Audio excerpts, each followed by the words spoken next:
लोगों को एक तरीके से पेड एम्प्लॉयज की तरह इस्तेमाल करना और फेंकना, ये कांग्रेस की आदत आज बन चुकी है। वामपंथी दल के सोच के आधार पर इनका मैनिफेस्टो दिखाता है इनकी नकारात्मकता। जो पार्टी कहे कि सनातन धर्म को नष्ट करना है, संपूर्ण मध्य प्रदेश के 29 सीटों में कमल का फूल लहराएगा। आज हमारे साथ ज्योतिरादित्य सिंधिया जी हैं, जो गुना शिवपुरी सीट से लगातार छठी बार चुनाव लड़ रहे हैं। 4 बार सांसद रहे हैं, पिछली बार कांग्रेस पार्टी से थे, इस बार बीजेपी से हैं। सबसे पहला सवाल तो ये कि जो पिछली बार आपके साथ में कांग्रेस में थे, इस बार बीजेपी में है, तो क्या अनुभव और क्या चेंजेस आए हैं इस बार कैंपेन में भी आपके और बाकी चीजों में? देखिए, मेरा एक रिश्ता सीधा क्षेत्र की जनता के साथ है और एक हृदय का रिश्ता है। मैं अपना सौभाग्य मानता हूं कि प्रधानमंत्री जी ने मुझे एक अवसर प्रदान किया क्षेत्र में चुनाव लड़ने का। मैं धन्यवाद देना चाहता हूं हमारे पार्टी के अध्यक्ष जेपी नड्डा साहब को, हमारे गृह मंत्री अमित शाह जी को, और उनके आशाओं और अभिलाषाओं पर खड़े उतरने के लिए पूरी मेहनत और मशक्कत हम लोग कर रहे हैं।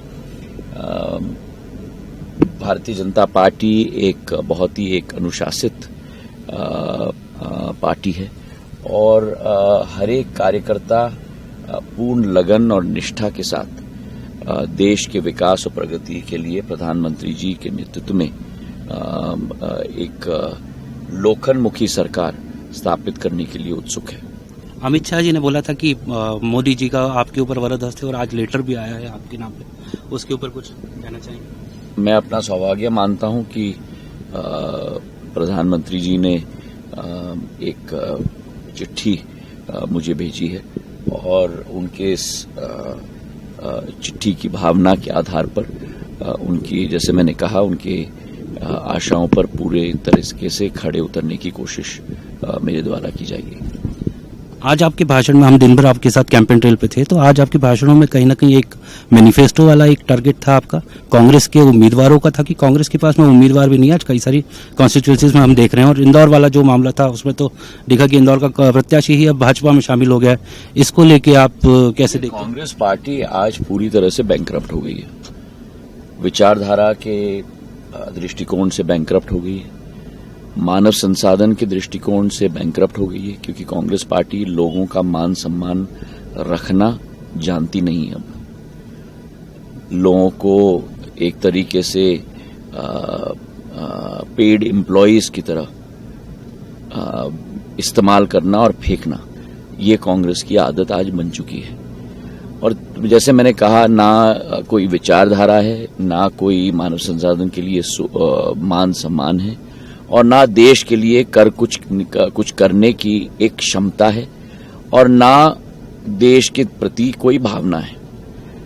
उनकी सोच और विचारधारा है अपनी लाइन लंबी खींचने की नहीं, पर दूसरों की लाइन छोटी दिखाने की। और जहां तक अपनी विचारधारा है, वो तो पूरी तरह से वामपंथी दलों और तुष्टीकरण में लग चुकी है। क्योंकि अगर आप उनके मैनिफेस्टो को देखो तो जहां वो कह रहे हैं कि हर व्यक्ति के घर का एक्सरे किया जाएगा और संपूर्ण विरासत हर एक व्यक्ति की 55% उनके न रहने के बाद सरकार ले लेगी, ये तो देश को 100 साल पीछे ले जाना चाहते हैं। वामपंथी दल के सोच के आधार पर जिस देश में प्रधानमंत्री जी के नेतृत्व में यूनिकॉर्न्स बन रहे हैं, आर्थिक दृष्टिकोण से हम 11वीं बड़ी आर्थिक शक्ति से तीसरी बड़ी आर्थिक शक्ति बन रहे हैं, तो इनका मैनिफेस्टो दिखाता है इनकी नकारात्मकता अपनी सोच और विचारधारा की। और जो पार्टी भगवान राम को काल्पनिक कहे, राम सेतु को काल्पनिक कहे, जो पार्टी कहे कि सनातन धर्म को नष्ट करना है, और जो पार्टी कहे कि शक्ति को नष्ट करना है, उससे क्या अपेक्षा की जा सकती है देश हित में? सर, गुना शिवपुरी में आपकी स्थिति है और मध्य प्रदेश में बीजेपी की को लेकर आपको कह रहा हूं, आप ऑन रिकॉर्ड ले लीजिए कि आप संपूर्ण मध्य प्रदेश के 29 सीटों में कमल का फूल लहराएगा 4 जून को। बहुत बहुत धन्यवाद। अगर आप ये वीडियो YouTube पर देख रहे हैं तो हमारे चैनल को सब्सक्राइब करें और बेल आइकन को दबाना ना भूलें। अगर आप Facebook पर ये वीडियो देख रहे हैं तो हमारे पेज को लाइक करें।